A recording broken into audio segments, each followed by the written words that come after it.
So this deck does definitely not want to play first. I want to play second.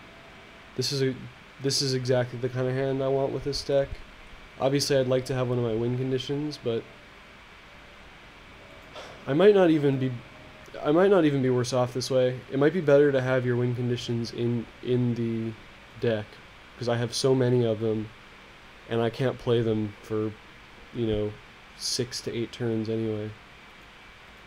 That's a significant amount of the deck that I get to draw before I have to worry about winning this game. Right now I'm worried about just accumulating an indefensible board position. That's interesting. Is he really playing that card? That card's going to be basically entirely useless against me. I think I'll go with the Wall of Omens because I can't block with the Outrider.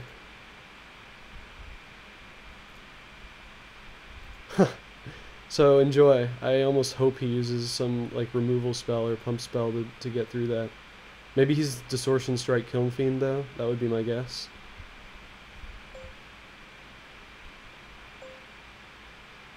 That's one of the few decks in which a Merfolk Observer would even be remotely playable. Otherwise, I'm just going to walk away with this one. Well, I guess I play a Wall of Omens, number 2.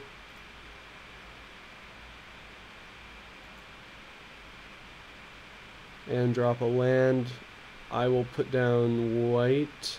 There's more 1-mana green spells. I guess I'll put down green. That's probably a little more scary.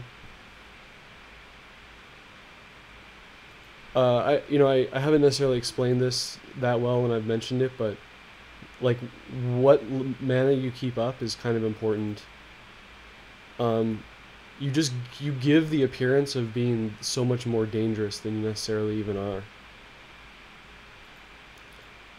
It makes them hesitate, right? It makes them wonder, oh, can I actually afford to do that? If you're tapped out or you have some irrelevant color like red, single red is irrelevant in this format, which is kind of funny because often it's quite relevant indeed. But there's no instance that you can play for single red that have any effect or any at all that I know of. But like 1 black shows Vendetta, 1 green shows either Might of the Masses or the Rebounder.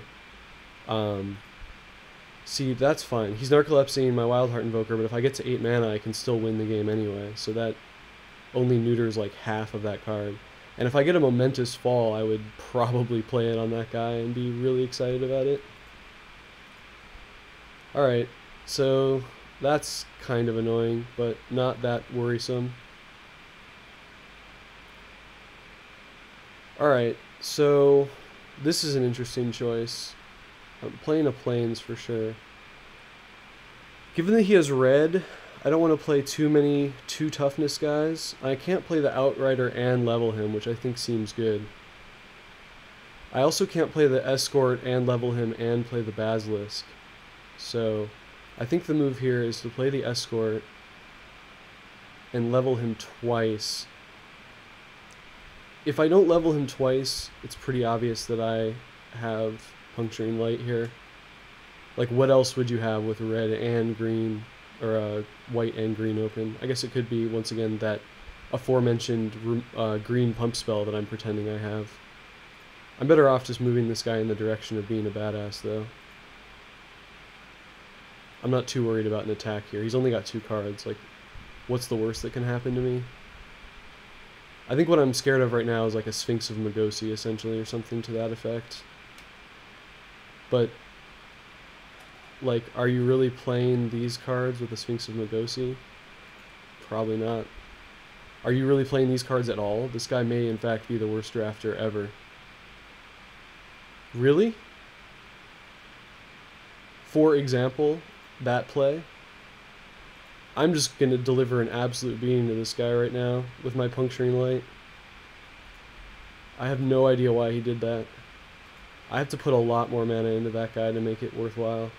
There's the Momentous Fall that I probably would have used if he hadn't done that.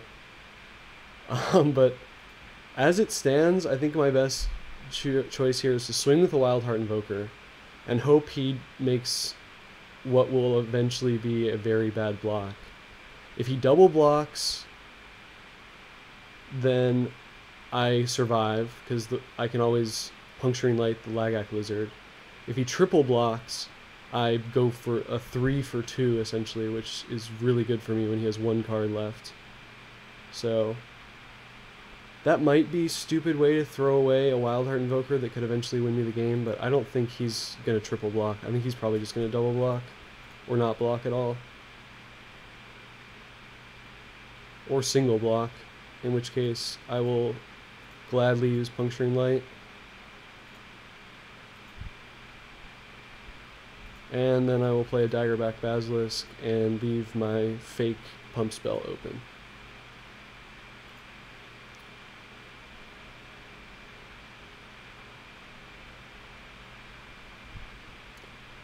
Okay, there's the Fork Bolt, and that's why I didn't play the Outrider. That's fine. Totally fine with that. Well, now I definitely don't want to swing with my Wild Heart Invoker because he will double block me and I don't have an answer to that.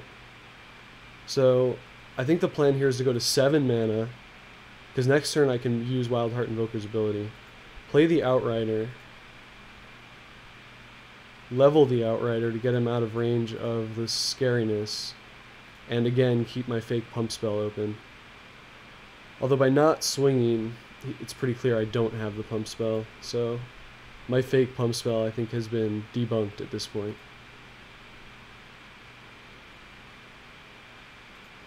Siege Runner.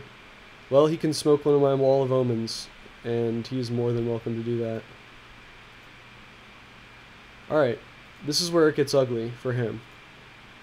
Alright, so Guard Duty I will save in case he's holding, like, the 5/5 flying red guy in his hand that he could just maybe walk away with the game with, or some big Eldrazi. This means I essentially have insurance against anything that can happen. I've got my Invoker open. I think the clear move is just to go for it.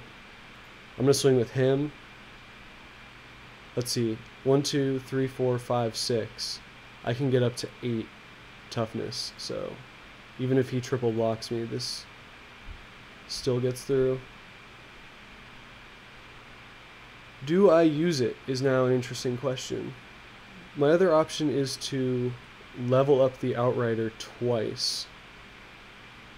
But getting him to 310 Vigilance is not really helping me especially, so...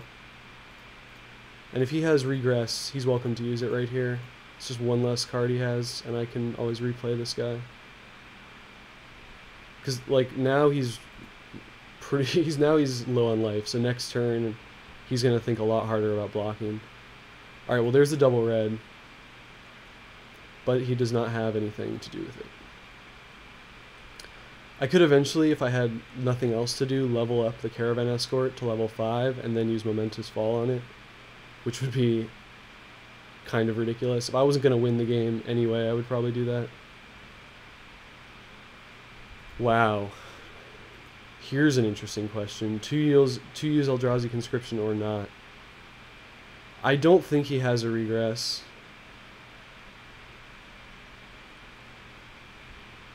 On the other hand, I'd rather him not know I have this going into game 2, so he uses his Regress early.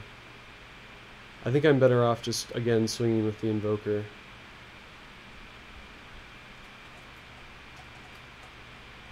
I don't know. These are the interesting plays in Magic, where maybe there's several right options and it comes down to personal preference.